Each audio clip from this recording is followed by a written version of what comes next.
All right, let's begin with the class. Start लेते हैं इंशाल्लाह क्वेश्चन नंबर 2 से। और हमने जो है वो एक्सप्लेनेशन पूरी मुकम्मल की थी। इंक्लाइन प्लेन को भी हमने समझ लिया, और न्यूटन लॉज ऑफ मोशन इस टॉपिक के अंदर हमने पुली के सवालात भी किए, मुख्तलिफ केसेस को भी कवर किया। लिहाजा अब हम सवालात करने के ऊपर मोटिवेटेड हैं और हम आराम से इंशाल्लाह कर सकते हैं। तो let's start with question number 2। Particles P and Q of masses 0.55 kg and 0.45 kg respectively are attached to the ends of a light inextensible string which passes over a smooth fixed pulley. The particles are held at rest with the string taut and its straight parts vertical. Both particles are at a height of 5 meters above the ground. See diagram. The system is released. अच्छा, देखें पहले क्या लिखा हुआ था? The particles are held at rest, मतलब उनको रोका हुआ था। उसके बाद जो है वो both particles are at a height of 5 metre above the ground and the system is release, मतलब अब उसको छोड़ दिया। Find the acceleration with which P starts to move. अब ये बात आपको पता है कि जब हमें एक्सेलरेशन निकालनी होती है तो एक्सेलरेशन और टेंशन दोनों निकालने का भी कभी कह सकता है और कभी कभार सब एक्सेलरेशन निकालने का भी कहता है। तो इसका तरीका ये होता है कि पार्टिकल पी को भी कंसिडर करते हैं, पार्टिकल क्यू को भी कंसिडर करते हैं, दो इक्वेशन बनाते हैं, साइमल्टेनियसली सॉल्व करते हैं। बट मैंने ये भी बताया था कि अगर हम सिस्टम इक्वेशन को कंसिडर कर लें तो सिस्टम इक्वेशन कंसिडर करने की वजह से डायरेक्ट एक्सेलरेशन आ सकती है, सही है।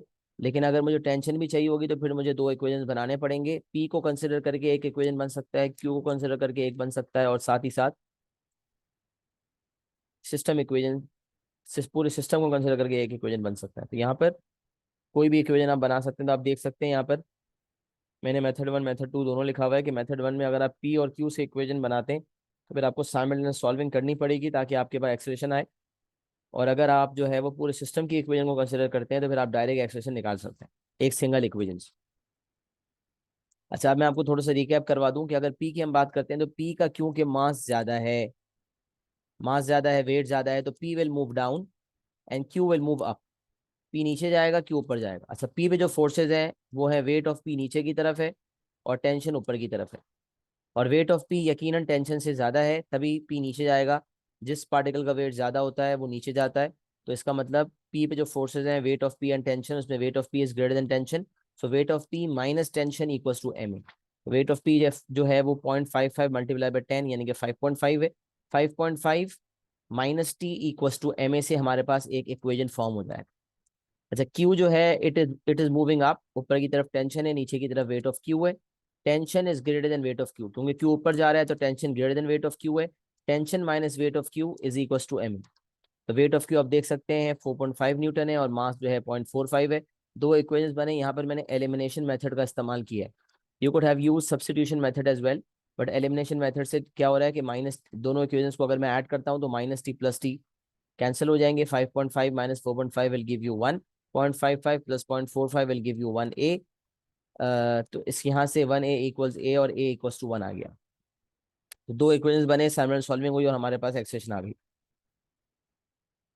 अच्छा, उसके अलावा सिस्टम इक्वेशन कैसे कंसिडर करते हैं? तो मैंने आपको बताया था सिस्टम इक्वेशन में टेंशन को नहीं लेते। सिस्टम इक्वेशन जब हम कंसिडर करते हैं तो सिस्टम इक्वेशन में हम टेंशन को कंसिडर नहीं करते। तो अगर हम सिस्टम इक्वेशन लेते हैं तो फिर उसके अंदर जो है पी का जो है वेट है, पी नीचे की तरफ जा रहा है तो पी का वेट होगा, वेट ऑफ पी। अच्छा, क्यू जो है वो पी के लिए रुकावट बनेगा। अगर पूरे सिस्टम को कंसिडर किया जाए तो टेंशन को कंसिडर तो करते नहीं है, तो फिर वेट ऑफ पी जो है उसको हम लेंगे कि वेट ऑफ पी जो है उसमें से वेट ऑफ क्यू को हम माइनस करेंगे। क्योंकि सोचें अगर ये क्यू होता ही नहीं तो पी बहुत तेजी से नीचे जाता। अब क्योंकि क्यू का वेट नीचे की तरफ एक्ट कर रहा है तो सिस्टम इक्वेशन में ये करते हैं कि सिस्टम इक्वेशन में हम ये कंसिडर करते हैं कि जब पी मूव कर रहा है तो क्यू उसके लिए रुकावट बन रहा है, मतलब उसको स्लो डाउन कर रहा है। लिहाजा weight of P minus weight of Q net force equals to M A के मुताबिक, एक तो सिस्टम इक्वेशन में जो मास लिया जाता है वो दोनों पार्टिकल्स का कंबाइंड मास होता है। तो 0.55 प्लस 0.45 मिला के 1 kg हो जाएगा।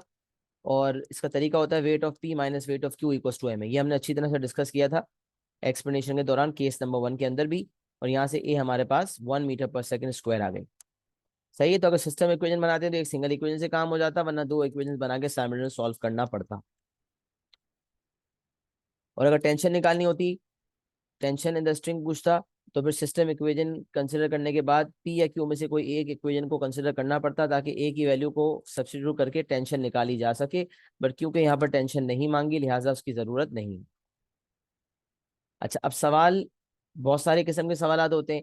कुछ सवालात के अंदर जो है पार्टिकल पी जमीन पे पहुंचने के बाद रिबाउंड नहीं करता, फिर क्यू का फ्री फॉल मोशन शुरू होता है, जो मैंने आपको सारी कंसिडरेशंस जो है वो एक्सप्लेनेशन के दौरान बताई थी। बट यहाँ पर मामला कुछ डिफरेंट है। सारे सवालात में ऐसा नहीं होता, चंद एक सवालात में इस तरह का जिक्र है। जैसे कि यहाँ पर the string breaks after 2 seconds, 2 seconds के बाद स्ट्रिंग ब्रेक हो गई। And in the subsequent motion, the string breaks after 2 seconds and the subsequent motion P and Q move vertically under gravity. अब मैं आप कुछ क्वेश्चन पूछूंगा जिसका जवाब जो है आपने पार्टिसिपेशन करके देना है। सबसे पहले तो उसने मुझे पार्ट टू निकालने का कहा है, पार्ट टू फाइंड करने का कहा है, जो कि मेरे ख्याल से सिंपल भी है। The string breaks after 2 seconds and in the subsequent motion P and Q move vertically under gravity. Mics अपने एक्टिव रखें, और मैं कोई पार्टिसिपेशन मांगू तो आप देंगे इंशाल्लाह, ताकि मुझे लाइवली क्लास लगे, वरना मैं हो जाता हूँ बोर। सही है, बोल बोल के इंसान बोर हो जाता है, तो इसलिए थोड़ी सी पार्टिसिपेशन होनी चाहिए। तो यहाँ पर वो कह रहा है पार्ट नंबर 2 में, at the instant that the string breaks find the height above the ground of P and of Q. String breaks after 2 seconds, 2 seconds तक पुली का नॉर्मल मोशन रहा, उसके बाद स्ट्रिंग ब्रेक हो गई। The string breaks after 2 seconds and in the subsequent motion P and Q move vertically under gravity. अब जाहिर सी बात है, जब स्ट्रिंग ब्रेक हो जाती है, याद रखें उस वक्त टेंशन खत्म हो जाती है। जब तक पुली का नॉर्मल मोशन चल रहा है टेंशन होगी, और जैसे ही स्ट्रिंग ब्रेक हुई तो टेंशन इन द स्ट्रिंग खत्म हो जाती है। सही है। और उसके बाद हम जो है, इसीलिए यहाँ पर लिखा हुआ है they move vertically under gravity, मतलब फ्री फॉल मोशन शुरू हो जाता है। अब वो कह रहा है at the instant that the string breaks find the height above the ground of P and of Q and the speed of the particles. जनाब, क्या क्या करना होगा, जरा मुझे बताएगा कोई? थोड़ी सी पार्टिसिपेशन रखें, माशाल्लाह से सारे फिजिक्स के स्टूडेंट्स हैं, बहुत कुछ जानते भी हैं, और इतना कुछ मैंने पढ़ा भी दिया है। तब थोड़ी सी एक्टिव पार्टिसिपेशन रहेगी तो मुझे भी लगेगा कि कुछ हो रहा है। तो क्या प्रोसेस फॉलो होगा, माइक पे कोई मुझे बताना चाहेगा?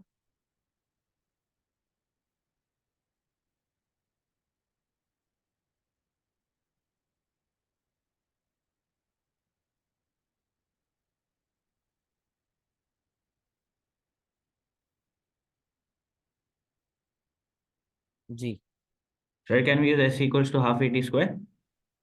बिल्कुल सही है, जबरदस्त। तुम्हारा मैंने चैट मैसेज भी देखा, बिल्कुल सही पार्टिसिपेशन है। S equals to U T plus half A T square से, चलो क्या आ जाएगी, S equals to U T plus half A T square से एस आ जाएगा। एस क्या होगा,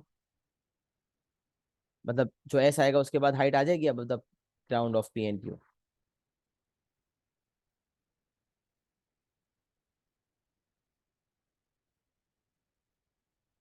इनिशियल आपके पास जो है वो 0 है, एक्सेलेरेशन आपके पास जो आई है दैट इज 1, टाइम आपको दिया हुआ है 2 सेकेंड्स। तो आप S equals to U T plus half A T square करेंगे। सही है, फिर क्या होगा ईसा? फिर जो रिक्वायरमेंट ए है वो फुलफिल हो जाएगी या कुछ करना होगा हमें?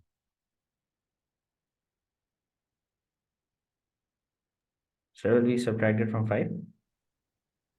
दोनों पार्टिकल की हाइट सेम होगी। No, Q should be higher than P, I think. जी definitely, so then what we should do?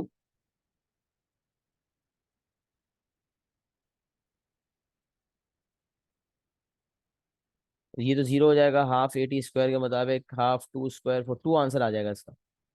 तो एस का आंसर 2 आ गया। अब बताओ what will be the height of P and what will be the height of Q? Is P 3 and Q 7? Very good. P will move 2 meters down and Q will move 2 meters up. So 5 plus 2, 7 meters above the ground. The Q will be at the height of 7 meters above the ground and P will be at a height of 3 meters above the ground. सही है, perfect। ऐसे ही करना। और फिर वो कह रहा है स्पीड ऑफ द पार्टिकल्स। दोनों पार्टिकल्स की स्पीड अलग अलग होगी या दोनों पार्टिकल्स की स्पीड सेम होगी?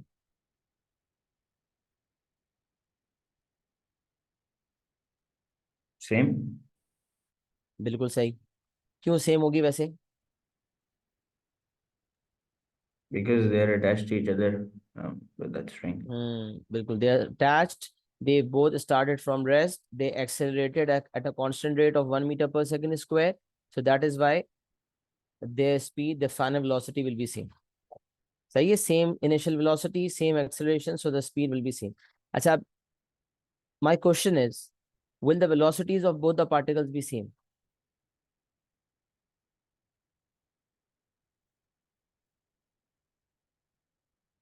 Okay Manav, what will be the difference? Mike पे आप भी बता दो ना, थोड़ा पार्टिसिपेशन रहे.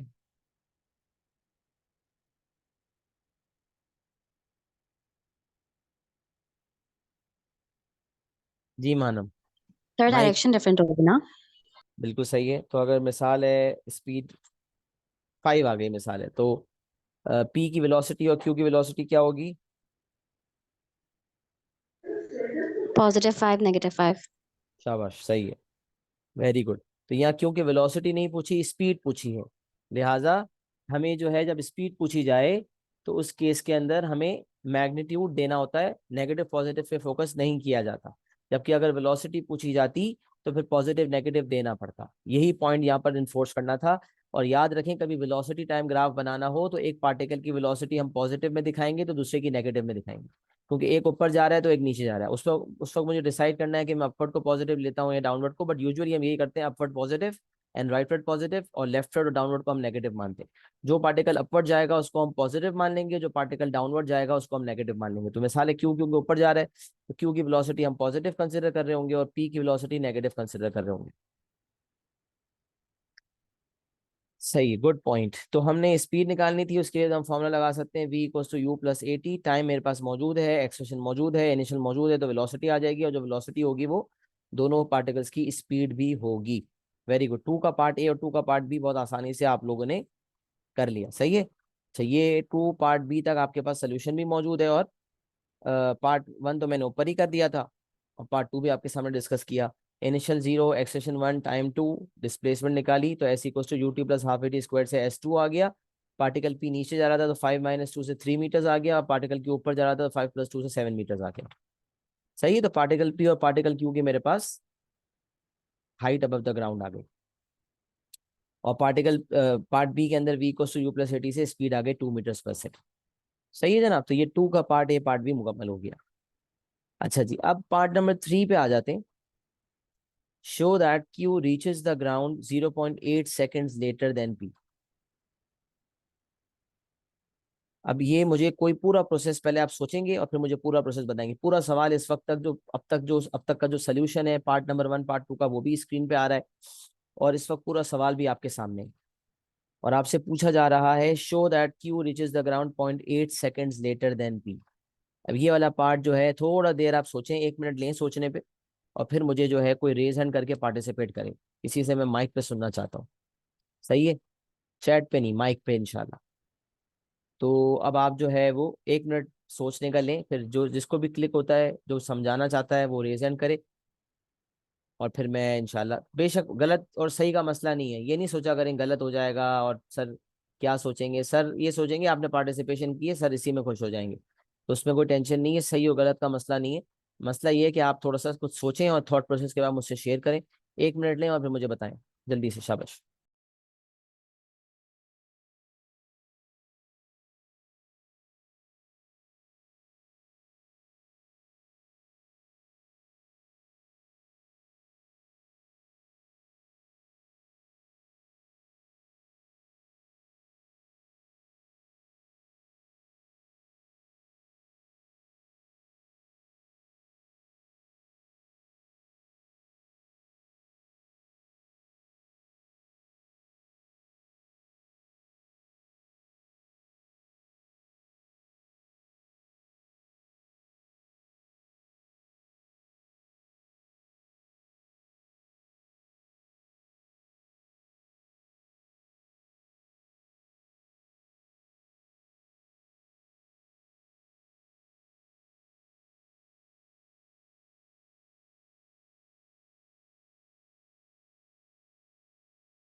हाँ जी, कुछ दिमाग में आया? जी उबैदुर रहमान तारिक, कुछ बोला नहीं आपने, पहले बहुत बोलते थे, आजकल बोलती बंद हुई हुई, खैरियत तो है? जी सर, मेरे ख्याल से मुझे समझ आया, बट चले मैं हाँ, ट्राई कर लेता हूँ। अच्छी बात है, तो ट्राई सर, करो। हमारे पास जैसे इसका एस है 7 मीटर्स ना क्यू का। Okay okay. तो हम लोग उससे फाइंड आउट कर सकते हैं कि उसे 7 मीटर ट्रैवल करने में कितना टाइम लगा, और एक्सेलरेशन हम 10 लेंगे क्योंकि स्ट्रिंग ब्रेक हो चुकी है। अच्छा अब ये बताओ कि सही है, ओके सही है, बस तुम मुकम्मल करो, ठीक। फिर मैं तुम्हें सवाल पूछूंगा ठीक। एक। हाँ, फिर हम लोग उसके ऊपर दो 2 सेकंड को ऐड कर लेंगे, क्योंकि जो स्ट्रिंग ब्रेक होती है वो 2 सेकंड के बाद होती है। वो तो दोनों के तो लिए, ये 2 सेकंड्स तो दोनों के लिए, पी और क्यू के लिए। हाँ, तो ये पहले क्यू का टोटल टाइम हो जाएगा। फिर हम ऐसे ही पी का टोटल टाइम फाइंड आउट करेंगे। अच्छा, पी का और क्यू का दोनों का टोटल टाइम निकालने में दोनों में 2 सेकंड ऐड होगा, तो अगर हम 2 सेकंड ऐड किए बगैर ही काम करें तो भी बात तो एक ही है, क्योंकि 2-2 सेकंड दोनों में ऐड होगा, तो दोनों में टाइम का डिफरेंस में तो कोई फर्क नहीं आएगा। जी। सर जो मैंने चार्ट पे लिखा है वो वाला मेथड लाइक काम करेगा या नहीं करेगा? हाँ, आपने ये लिखा ना कि 7 मीटर्स, एक की डिस्टेंस 7 है, एक की डिस्टेंस 3 है, और उसके थ्रू हम दोनों के टाइम्स निकालेंगे, और जो है वो फिर हम डिफरेंस निकालेंगे, यही बोला ना आपने? यस सर, ऐसे कर अच्छा अब सकते मुझे, हैं। हाँ कर सकते हैं, लेकिन मुझे ये बताओ कि आपकी अंडरस्टैंडिंग क्या है कि स्ट्रिंग ब्रेक होने के बाद क्यू और पी कहाँ जाएंगे, कहाँ मूव करेंगे? फ्री फॉल होगी ना, मतलब दोनों नीचे, आफ्टर। जैसे ही हाँ। स्ट्रिंग ब्रेक होगी दोनों नीचे की तरफ जाएंगे ना, यही समझ रही हो ना आप?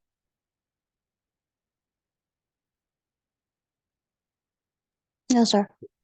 है ना? उबैद आप भी यही कह रहे थे, जैसे स्ट्रिंग ब्रेक होगी दोनों पार्टिकल नीचे जाएंगे, है ना? जी सर। जबकि ऐसा तो नहीं है, पार्टिकल क्यू ऊपर जाएगा। अब ये सबसे बड़ी गलती होती है यहाँ पर, जब एक पार्टिकल पी नीचे आ रहा है और एक पार्टिकल क्यू ऊपर जा रहा है, तो ऐसा कैसे हो सकता है कि पार्टिकल ऊपर जाते जाते अचानक नीचे जाना शुरू कर दे? ये सबसे बड़ी गलती है, क्योंकि जब स्ट्रिंग ब्रेक होती है, तो ना यहाँ से स्ट्रिंग ब्रेक हो गई, अब जो पार्टिकल नीचे जा रहा था वो नीचे जाता रहेगा, लेकिन जो पार्टिकल ऊपर जा रहा था, स्ट्रिंग ब्रेक होने की वजह से ये हुआ कि अब उस पर टेंशन एक्ट नहीं कर रही, वो मजीद ऊपर नहीं जाएगा उस ताकत से, बट मजीद मतलब मजीद उसके ऊपर ऊपर की तरफ एक्सेलरेशन नहीं होगी, बट जैसे ही स्ट्रिंग ब्रेक होगी तो फौरन रेस्ट पे थोड़ी आ जाएगा। जब हम बॉल को भी ऊपर फेंकते हैं तो कोई अगर बॉल को देखता है तो बोलता है यार इस वक्त इस वक्त बॉल के ऊपर तो कोई फोर्स नजर नहीं आ रही, कोई हाथ नजर नहीं आ रहा, ये बॉल ऊपर कैसे जा रही? तो भाई इनिशियली किसी ने प्रोजेक्ट किया था तो ये बॉल ऊपर जा रही है ना। तो इसी तरह पुली के मोशन चलते चलते एक पार्टिकल क्यों ऊपर जा रहा था, उसकी स्पीड जो है वो 2 मीटर्स पर सेकेंड थी, जो हमने ऊपर पार्ट बी में निकाली है। तो पार्टिकल क्यों ऊपर जा रहा था, जाते जाते जब उसकी वेलोसिटी 2 मीटर पर सेकेंड है तो वो एक्सेलरेट नहीं होगा मजीद, लेकिन डीसेलरेट होना तो शुरू हो जाएगा। मतलब अब वो जब तक ऊपर जाएगा जब तक उसकी वेलोसिटी जीरो नहीं होती, क्योंकि उसके अंदर इनर्शिया है, उसका मोमेंटम है, वो इनर्शिया मोमेंटम की वजह से वो मजीद ऊपर जाएगा जब तक कि उसकी जान खत्म नहीं हो जाती। ये बिल्कुल उसी तरह है कि बॉल हमने ऊपर फेंकी और अब बॉल ऊपर फेंकी, हम साइड पे हो गए, अब बॉल पे ताकत मुस्तकिल तो नहीं लग रही, लेकिन जो इनिशियली लगी थी उसकी वजह से ऊपर तो जाएगा। तो सोचो, जब पार्टिकल्स नीचे जा रहे थे, झटका लगा, एकदम से नीचे जा रहे थे, एक नीचे जा रहा था एक ऊपर जा रहा था, पी नीचे जा रहा था क्यों ऊपर जा रहा था, जैसे ही स्ट्रिंग ब्रेक होगी तो क्यों फौरन कोई रुक थोड़ी ना जाएगा, मजीद ऊपर जाएगा।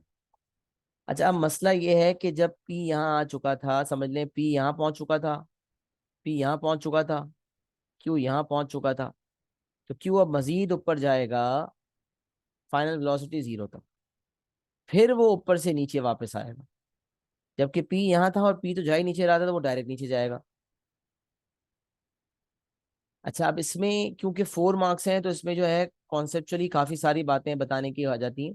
पहले मैं क्यू की बात करता हूँ, पी का तो मसला ही नहीं है, देखिए पी का तो कोई सेकंड थॉट ही नहीं है, पी की इनिशियल वेलोसिटी आपको पता है जब स्ट्रिंग ब्रेक होती है उस वक्त 2 है, डिस्प्लेसमेंट जो है वो 3 मीटर्स है, एक्सेलरेशन 10 होगी क्योंकि जो ऑब्जेक्ट नीचे जाता है वो एक्सेलरेट करता है, हमारे पास टाइम आ जाएगा। तो S equals to U T plus half A T square से पी का टाइम निकल जाएगा, पी का कोई मसला नहीं है, पी का टाइम सब एक ही तरीके से निकालेंगे, उसमें कोई मसला नहीं है, क्योंकि पी वाकई नीचे ही जा रहा है। क्यू का मसला है, क्यू जब यहाँ पहुंच चुका है तो क्यू की displacement above the ground, height above the ground जो है, डिस्प्लेसमेंट तो 2 मीटर्स थी, height above the ground 7 metres है, लेकिन अब क्यू जो है, समझ लें क्यू प्राइम पे मौजूद है, अब ये क्यू मजीद ऊपर जाके क्यू डबल प्राइम पे आएगा, और फिर ये वापस नीचे आके ये क्यू ट्रिपल प्राइम पे पहुंचेगा। मतलब ये मैंने लोकेशन बता दी, पहले क्यू यहाँ था, फिर जब स्ट्रिंग ब्रेक हुई तो क्यू प्राइम पे मौजूद था, फिर वो मैक्सिमम पॉइंट पे जब पहुंचेगा फाइनल वेलोसिटी 0 के साथ तो क्यू डबल प्राइम होगा, और फिर मैक्सिमम हाइट से वापस जब ग्राउंड तक आएगा तो क्यू ट्रिपल प्राइम हो जाएगा। अच्छा, अब सवाल ये पैदा होता है कि हम किस तरह से कंसिडर करेंगे। तो एक तरीका ये हो सकता है कि क्यू की इनिशियल वेलोसिटी आप 2 माने, फाइनल वेलोसिटी 0 है, एक्सेलरेशन -10 है, इनिशियल फाइनल एक्सेलरेशन लेकर आप टाइम निकालें। तो ये जो है इसका इक्वेशन ऑफ मोशन आप यूज कर सकते हैं, जो भी होगा सही है। कौन सा इक्वेशन ऑफ मोशन लगेगा, v equal to U plus A T. हाँ, v equal to U plus A T से आपके पास टाइम आ जाएगा, क्यू प्राइम से क्यू डबल प्राइम वाला आ जाएगा टाइम। अच्छा, फिर क्यू डबल प्राइम से क्यू ट्रिपल प्राइम तक अगर आपको टाइम निकालना है तो आप इनिशियल 0 लेंगे, और अच्छा अब इनिशियल 0 के बाद एक्सेलरेशन 10 लेंगे, बट आपके पास एक और चीज़ होनी चाहिए, वो है डिस्टेंस। तो फिर आपको क्यू प्राइम से क्यू डबल प्राइम तक डिस्टेंस भी निकालनी होगी। तो क्यू पे पहला इक्वेशन ऑफ मोशन लगेगा टी निकालने के लिए, फिर क्यू पे दूसरा इक्वेशन ऑफ मोशन लगेगा क्यू प्राइम से क्यू डबल प्राइम तक डिस्टेंस निकालने के लिए। फिर वो जो डिस्टेंस क्यू प्राइम से क्यू डबल प्राइम तक थी और 7 मीटर्स, इनको ऐड करेंगे तो ये वापसी के रास्ते में जो डिस्प्लेसमेंट है वो आ जाएगी टोटल। तो उसके थ्रू हमारे पास टाइम आ जाएगा। तो इनिशियल एक्सेलरेशन और डिस्प्लेसमेंट से टाइम आ जाएगा। तो 3 इक्वेशन ऑफ मोशन लगेंगे तब जाके काम होगा। ये लंबा मेथड है और ये एप्लीकेबल है, बट इसका शॉर्टकट मैं बताने जा रहा हूँ, वो सुनिएगा शॉर्टकट। एक मेथड तो क्या हुआ कि क्यू यहाँ मौजूद था, क्यू यहाँ से यहाँ तक पहुंचा, तो यहाँ तक का टाइम निकाला, यहाँ तक की डिस्प्लेसमेंट भी निकाली। फिर क्यू डबल प्राइम से क्यू ट्रिपल प्राइम तक का मोशन जो था, क्यू डबल प्राइम से क्यू ट्रिपल प्राइम तक जमीन तक, उसकी हमने डिस्प्लेसमेंट जो आई थी 7 + s, इनको यूज करके डिस्प्लेसमेंट ली, एक्सेलरेशन को कर दिया 10, और हमारे पास एक और टाइम आ जाएगा इनिशियल, अगर हम 0 लेते हैं क्योंकि final velocity final maximum point पे 0 थी वेलोसिटी। तो 2 टाइम आ जाएंगे, और आपके पास दोनों टाइम को ऐड करके जो पी का टाइम आ जाए डिफरेंस कर ले लेंगे तो 0.8 आ जाएगा, ये शो कर देंगे। लेकिन फिर इस मेथड में क्यू के ऊपर 3 दफा इक्वेशन ऑफ मोशन लगाना पड़ रहा है। अब इसका शॉर्टकट मैं आपको बताता हूँ। जब स्ट्रिंग ब्रेक हुई तो पार्टिकल क्यू यहाँ मौजूद था क्यू प्राइम पर, लेकिन ये मुझे पता है कि पार्टिकल क्यू इनिशियली ऊपर जाएगा। तो हम ये कर सकते हैं कि हमें ये पता है कि क्योंकि पार्टिकल क्यू इनिशियली ऊपर जाएगा तो उसकी इनिशियल वेलोसिटी को हम 2 लेंगे, क्योंकि इनिशियली ऊपर जा रहा है तो ए को हम -10 लेंगे। लेकिन क्योंकि हमें ये बात पता है कि क्यू जो है डायरेक्ट नीचे नहीं जा रहा, पहले ऊपर जा रहा है, लिहाजा हम डिस्प्लेसमेंट को -7 ले लेंगे। इसको सोचे ना, अगर वेलोसिटी को हम 2 ले रहे हैं और ए को हम -10 ले रहे हैं, तो अगर डिस्प्लेसमेंट अगर मैं 7 लेता +7, तो इसका मतलब मैं ये लेता, ये सोचता कि क्यू जा भी इनिशियली ऊपर रहा है, और ऊपर जब तक कि वो ऊपर जाते वक्त 7 मीटर्स ट्रैवल नहीं करता, मतलब ऊपर जाते वक्त 7 मीटर्स ट्रैवल करता है तो क्या टाइम है। बट जब मैं -7 कर रहा हूँ, उसका मतलब जो इसका इनिशियल मोशन है वो ऊपर है, लेकिन अल्टीमेट डिस्प्लेसमेंट जो है वो हम नीचे की ले रहे हैं, कि वो क्यू प्राइम से क्यू डबल प्राइम तक, क्योंकि इसकी height above the ground 7 metres है, जो इसने पिछले पार्ट में निकाली भी थी। निकलवाने का मकसद ही ये था कि हम ये शॉर्टकट यूज कर सकें। तो अगर मैं इनिशियल 2 लेता हूँ, एक्सटेंशन को -10 लेता हूँ, तो मैं डिस्प्लेसमेंट को -7 लूंगा और फिर वहां से टाइम निकाल लूंगा। अब ये एक सिंगल इक्वेशन मेरे 3 इक्वेशंस का काम कर देगा। कॉन्सेप्चुअली अगर मैं क्यू प्राइम से क्यू डबल प्राइम और क्यू डबल प्राइम से क्यू ट्रिपल प्राइम तक का काम करता तो 3 इक्वेशन ऑफ मोशन लगते खाली क्यू पर, और पी पे 1 लगता। पी को तो छोड़ दें, पी का तो साइड पे ही कर दें, क्यू पे 3 इक्वेशन ऑफ मोशन लगते तब जाके मेरे पास टाइम आता। बट अगर मैं ये गेम खेलता हूँ कि मैं ये देख लेता हूँ कि क्यू की height above the ground 7 metres है, लेकिन क्यू इनिशियली क्यू के ऊपर जा रहा है, क्योंकि क्यू अगर डायरेक्ट नीचे आता ना तो डिस्प्लेसमेंट 7 ही लेता फिर मैं। बट इनिशियल 2 लेने के बाद एक्सेलरेशन भी मैंने -10 ली है। अब ये भी सोचें, जब इनिशियल 2 है और एक्सेलरेशन -10 है तो होगा क्या। इनिशियल वेलोसिटी पॉजिटिव है, ए -10 की वजह से क्या होगा, ये वेलोसिटी -10 की वजह से कम होते होते 0 हो जाएगी। सोचें, +2 से शुरू करके -10 की वजह से वेलोसिटी मैक्सिमम पॉइंट तक 0 हो जाएगी। उसके बाद फिर वेलोसिटी नेगेटिव में कन्वर्ट हो जाएगी खुद ही, क्योंकि इस टाइम तक, अगर इनिशियल 2 लेकर A-10, इस टाइम तक A-10 चलता जाएगा, तो होगा ये कि इसकी वजह से हमारी जो वेलोसिटी है वो पहले 2 से 0 तक पहुंचेगी और फिर 0 से नेगेटिव हो जाएगी। वेलोसिटी नेगेटिव क्यों हो रही है, क्योंकि डायरेक्शन ऑपोजिट हो जाएगा उसका।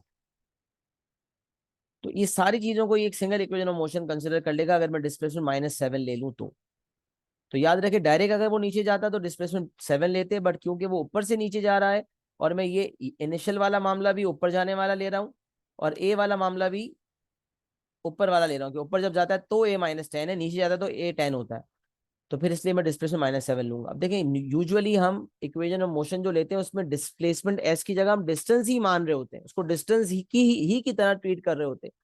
बट ये इस तरह के जो केसेस होते हैं जिसके अंदर पार्टिकल इनिशियली जा ऊपर रहा होता है लेकिन हमें डिस्प्लेसमेंट नीचे तक की कवर करवानी होती है, तो उस क्योंकि अल्टीमेट वो उस पॉइंट से नीचे तक ही हमें टाइम देखना है ना कि उस पॉइंट से ग्राउंड तक का टाइम क्या है, तो उस पॉइंट से वो नीचे जाएगा उस तक की डिस्प्लेसमेंट हम नेगेटिव ले रहे होते हैं। तो ये यूजुअली हम डिस्प्लेसमेंट वगैरह में वेलोसिटी में पॉजिटिव नेगेटिव की कंसिडरेशन नहीं ले रहे होते, बट इस तरह के केस में हम ले रहे होते हैं। तो यहाँ मैंने सारी वर्किंग की भी है, अगर आप इसको देखें पी पे अगर हम बात करें इनिशियल 2 है, पी नीचे जा रहा है तो एक्सेलरेशन 10 है, डिस्प्लेसमेंट 3 है, टाइम निकाल सकते हैं S equal to U T plus half A T square से, लेकिन यहाँ एक क्वाड्रेटिक इक्वेशन फॉर्म होगा जिसकी आप मिडल ब्रेकिंग तो कर नहीं सकते, अगर मिडल ब्रेकिंग कर सकते हैं तो मिडल ब्रेकिंग कर दीजिएगा, बल्कि मिडल ब्रेकिंग यहाँ पर हो भी रही थी 5t² plus 5t minus 3t minus 3 equal to 0, हाँ बिल्कुल यहाँ मिडल ब्रेकिंग हो रही थी, तो मिडल ब्रेकिंग कर सकते थे तो कर लेते, वरना क्वाड्रेटिक फॉर्मूला इस तरह से लिखकर और फिर कैलकुलेटर से कैलकुलेट करके टाइम दे सकते हैं, लेकिन डायरेक्ट क्वाड्रेटिक फॉर्मूला मतलब क्वाड्रेटिक बल्कि सॉरी डायरेक्ट कैलकुलेटर उठा के टी का आंसर नहीं दीजिएगा। मैंने कहा है कि आप हमेशा जो है P1 में और P3 में भी सिखाता हूँ कि आप हमेशा वर्किंग शो किया करें, तो ये वाली working -b plus minus root of B square minus 4ac/2a वाली वर्किंग काफी है, इसको आप फॉलो कर सकते हैं। तो ये आप वर्किंग करने के बाद टाइम दे दें 3/5। फिर क्यू पे अगर हम बात करते हैं तो मैंने इनिशियल 2 ली, A-10 S-7 लिया, टाइम निकाला, यहाँ से जो इक्वेशन बना उसका हम कोऑर्डिनेट फॉर्मूला लगाएंगे तो T 1.4 आएगा। डायरेक्ट देखें एक जैसे P पे एक इक्वेशन ऑफ मोशन लगा था वैसे Q पे भी एक ही इक्वेशन ऑफ मोशन लग के टाइम की वैल्यू आ गई। अब ये टाइम 1.4 और जो टाइम ऊपर आया था 0.6, इसमें अगर डिफरेंस दे रहे हैं तो 0.8 आ जाएगा, और हम जैसे ही 0.5 शो करेंगे तो हम लिख देंगे hence show that therefore we have shown। यहाँ हमने आंसर लेकर आए, हमने ब्रैकेट में लिख दिया हेंस शोन। सही है जनाब। तो मैंने पहले आप लोगों से पार्टिसिपेशन ली, उसके बाद आप लोगों का थॉट प्रोसेस जाना, उसके बाद मैंने अपना इनपुट दे के समझाया ताकि आप लोगों को भी पक्का पक्का लॉक हो जाए। मुझे बताएं, एक्नॉलेज करें चैट पे, is it clear to everyone?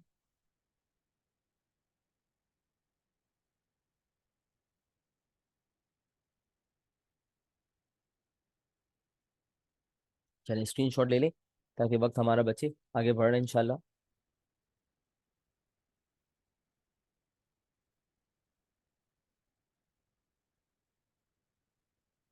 अच्छा, अब इंक्लाइन प्लेन के सवालात जो हैं वो हमने इंक्लाइन प्लेन के जो है वो इंक्लाइन प्लेन वाला मामला कंसिडर किया हुआ था।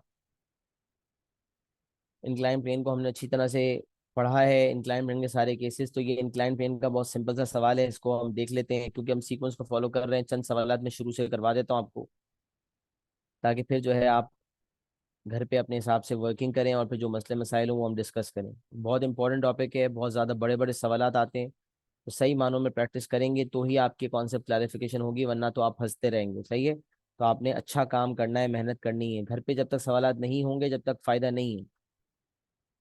टीचर बोलता है स्टूडेंट सुनता रहे समझता रहे, तब तक स्टूडेंट खुद से एफर्ट ना डाले तो काम नहीं बनता। सही है, तो खुद एफर्ट डलेगी तो काम बनेगा। A small block of weight 12 Newton is at rest, अब यहाँ मास नहीं दिया हुआ, डायरेक्ट वेट ही दिया हुआ है। is at rest on a smooth plane inclined at 40 degree to the horizontal, क्योंकि लिखा हुआ है स्मूथ प्लेन है लिहाजा फ्रिक्शन नहीं होगी। The block is held in equilibrium by a force of magnitude p newtons, held in equilibrium लिखा हुआ है। सही है, the block is held in equilibrium by a force of magnitude p newton, find the value of p when the force is parallel to the plane। अब ये बात हमें बताई गई है कि अगर पैरेलल टू द प्लेन है तो ऊपर की तरफ p है, नीचे की तरफ जो है वो इंक्लाइन प्लेन का केस नंबर 1 मैंने इसी तरह बताया था, p ऊपर की तरफ नीचे की तरफ वेट का कंपोनेंट है mg sin थीटा। और अगर ये इक्विलिब्रियम है इसका मतलब p equals to mg sin theta होगा और p की वैल्यू आ जाएगी। जबकि अगर हम ये वाले केस की बात करते हैं, ये मैंने शायद केस टू में बताया था, I am not sure, but case two है। तो उसके अंदर जब हमने ये फोर्स हमने जब पास की, तो इसको फिर हम रिजॉल्व करते हैं इनटू इट्स। जब भी फोर्स हॉरिजॉन्टल होती है, देखें लिखा हुआ था फोर्स इज हॉरिजॉन्टल। हॉरिजॉन्टल कभी कभार ना डायग्राम नहीं बनाया हुआ होता, तो बच्चा हॉरिजॉन्टल फोर्स इसको समझता है, वो समझता है इंक्लाइन प्लेन से पैरेलल फोर्स को हॉरिजॉन्टल कहा जा रहा है। नहीं, फोर्स इज हॉरिजॉन्टल का मतलब होता है horizontal line which is parallel to the ground. तो उस केस में याद रखें, क्योंकि ये हॉरिजॉन्टल फोर्स ना पैरेलल टू द प्लेन है और ना ये perpendicular to the incline plane है, लिहाजा इसको रिजॉल्व किया जाएगा। तो ये पास होती है पी न्यूटन और फिर इसको रिजॉल्व करते हैं इनटू इट्स टू कंपोनेंट्स। ये अच्छा, ये वाला एंगल 40 डिग्री होता है, कॉरेस्पॉन्डिंग एंगल्स की वजह से दो लाइंस पैरेलल है। तो ये वाला कौन पी कॉस 40 हो जाता है और ये वाला पी साइन 40 हो जाता है। सही है, तो ये मैंने यहाँ पर किया हुआ है, पी 12 साइन 40 है और यहाँ पर पी को रिजॉल्व किया तो P cos 40 and P sine 40। तो यहाँ पर पार्ट नंबर 1 में मैं P इक्वल्स टू 12 साइन 40 करूंगा क्योंकि इक्विलिब्रियम है, और यहाँ पर P cos 40 को 12 साइन 40 से इक्वेट करूंगा क्योंकि इक्विलिब्रियम। तो P cos 40 इक्वल्स 12 साइन 40 से P आ जाएगा पार्ट 2 में, और P इक्वल्स 12 साइन 40 से P आ जाएगा। तब निकाल लें, 12 साइन 40 की वैल्यू निकालेंगे, इट्स 7.7135345। 3 ऐसे में राउंड ऑफ करके 7.7। और अगर P cos 40 को 12 साइन 40 से इक्वेट करते हैं, 12 साइन 40 डिवाइडेड बाय cos 40 हो जाएगा, जिससे P आ जाएगा 10.069 आ रहा है, और राउंड ऑफ करके 3 ऐसे में इट्स 10.1। वेरी सिंपल क्वेश्चन, इसलिए मैंने जल्दी से डिस्कस कर लिया। एक्नॉलेज करें, is it clear to everyone?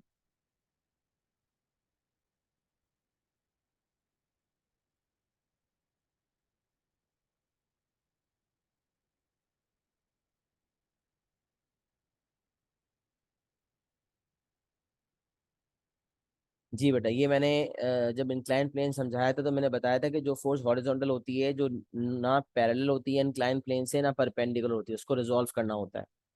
तो उसका तरीका ये होता है कि हॉरिजॉन्टल फोर्स को बॉक्स से पास करवा दें और उसको यहाँ आके रिजॉल्व करें। इसको रिजॉल्व कर, क्योंकि ये हाइपोटेनस इसको आपको बनाना है, फोर्स हमेशा हाइपोटेनस होती है, इसको रिजॉल्व किया जाता है। तो ये फोर्स को पहले आपको एंगल पता होना चाहिए। तो आपको पता है ये हॉरिजॉन्टल, ग्राउंड भी हॉरिजॉन्टल है और ये भी हॉरिजॉन्टल है, तो इस वजह से ये 40 डिग्री है, तो ये भी 40 होगा कॉरस्पॉन्डिंग एंगल्स की वजह से।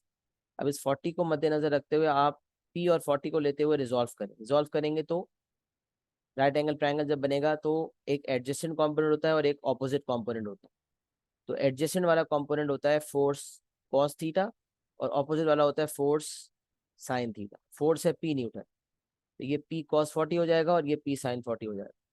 अच्छा, अगर मैं आर की कंसिडरेशन करूं, अगर मुझे कोएफिशिएंट ऑफ फ्रिक्शन वगैरह मांगे, क्योंकि यहाँ तो फ्रिक्शन कह है ही नहीं, तो फिर आर जो है ना वो एम जी कॉस 40 के बराबर होगा। यहाँ R is equal to 12 cos 40, और यहाँ पर अगर मैं कंसिडर करूँ तो ये आर होगा और नीचे की तरफ होगा 12 कॉस 40 और पी साइन 40। तो यहाँ फिगर 1 के मुताबिक R will be equal to 12 cos 40, but figure 2 के मुताबिक R will be equal to P sine 40 plus 12 cos 40। But इसकी हमें ज़रूरत नहीं है क्योंकि ऐसा कुछ पूछा नहीं। अगर F equal to mu R से म्यू दिया हुआ होता, एफ निकालना होता तो फिर पहले आर निकलता, फिर म्यू को आर से मल्टीप्लाई करते तो एफ आता। बट क्योंकि यहाँ स्मूथ है, फ्रिक्शन भी नहीं निकालनी, कोएफिशिएंट फ्रिक्शन का चक्कर भी नहीं है, वो मांगा भी कुछ इस तरह की बात नहीं है, आर मांगा भी नहीं है हमसे, तो इसीलिए हमें उसकी ज़रूरत नहीं है। वरना R will be equal to P sine 40 plus 12 cos 40, up equal to down. और यहाँ पर फिगर 1 में आर इक्वल टू 12 कॉस 40। जी सर, समझ में आ रहा है?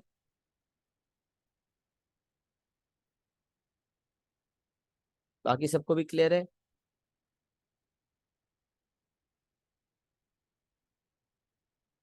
आमीन व इय्याकुम।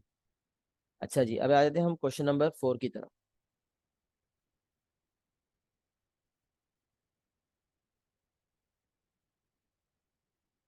जी जनाब, क्वेश्चन 4 में लिखा हुआ है particle moves up a line of greatest slope of a rough plane inclined at angle alpha to the horizontal where cos alpha is 0.96 and sin alpha is 0.28।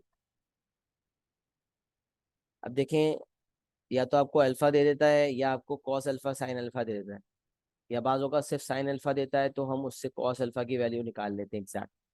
तो एंगल निकाले बगैर काम हो जाता है। इंक्लाइन प्लेन का एंगल हमें चाहिए क्यों होता है? क्योंकि उस पर वेट के दो कंपोनेंट्स वेट की वजह से, ऑब्जेक्ट के वेट की वजह से दो कंपोनेंट्स होते हैं, एक परपेंडिकुलर एक पैरेलल, एक mg cos थीटा एक mg sin थीटा। बेसिकली हमें cos थीटा sin थीटा की वैल्यू ही तो चाहिए होती, अगर वही पता चल जाए तो फिर एंगल तो हमारे किसी काम का नहीं रहता। अच्छा भारत, पार्ट नंबर 1 में वो कह रहा है given that the normal component of the contact force, आपको पता है जब अच्छा ये रफ इंक्लाइन पे पूरा सवाल पढ़ लें। अ particle moves up a line of greater slope. अच्छा जब भी इंक्लाइन प्लेन में मूवमेंट होती है ना, तो ये इंक्लाइन प्लेन पे मूवमेंट को कहता है movement on the line of greater slope, ये इसका स्टाइल है। A particle moves up a line of greater slope of a rough plane, rough है इसका मतलब फ्रिक्शन होगी, of a rough plane inclined at an angle alpha to the horizontal, where cos alpha is 0.96 and sin alpha is 0.28। Part number 1 में मुझसे कह रहा है given that the normal component of the contact force acting on the particle has magnitude 1.2 newtons, given that the normal component of the contact force acting on the particle has magnitude 1.2 newtons, find the mass of the particle। अब normal component मुझे दिया हुआ है 1.2 Newton's और मास मुझसे पूछा जा रहा है, तो क्या करूंगा मैं, सबसे पहले विजुलाइज किया करें। इंक्लाइन प्लेन बनाएंगे, ब्लॉक बनाएंगे, एग्जामिनर की सजेशन भी यही है कि मैकेनिक्स में लोग मार इसलिए खाते हैं कि वो विजुलाइज नहीं करते, तो फौरन से विजुअलाइजेशन की तरफ जाया करें, विजुलाइज करें। आपने कहा ऊपर की तरफ नॉर्मल कंपोनेंट आपको दिया हुआ है इट्स 1.2, नीचे की तरफ आपको पता है इट्स इट्स mg, mg मतलब 10m, क्योंकि m नहीं पता, 10m cos थीटा होता है, यहाँ अल्फा होगा क्योंकि एंगल अल्फा डिग्री है, ये अल्फा दिया हुआ, cos अल्फा की वैल्यू पता है, तो 1.2 is equal to 10m cos alpha, cos alpha की वैल्यू पता है तो मास आ जाएगा। ये इसने पूछा है find the mass of the particle. देखें यहाँ पर मैंने प्रॉपर कंसिडरेशन की है।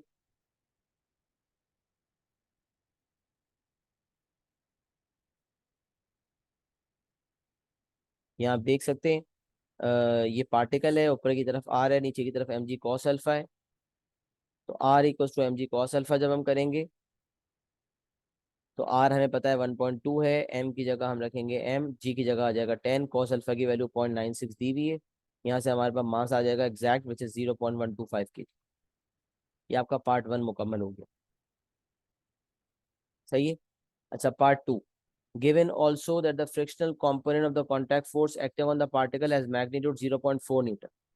दो कंपोनेंट्स होते हैं, एक आर और एक एफ। आर का तो फैसला हो गया, आर दिया हुआ था, उसकी बेसिस पर हमने मास निकाल लिया। अब वो कह रहा है फ्रिक्शनल कंपोनेंट दिया हुआ है which is 0.4, find the deceleration of the particle. अच्छा अब क्योंकि ये पार्टिकल है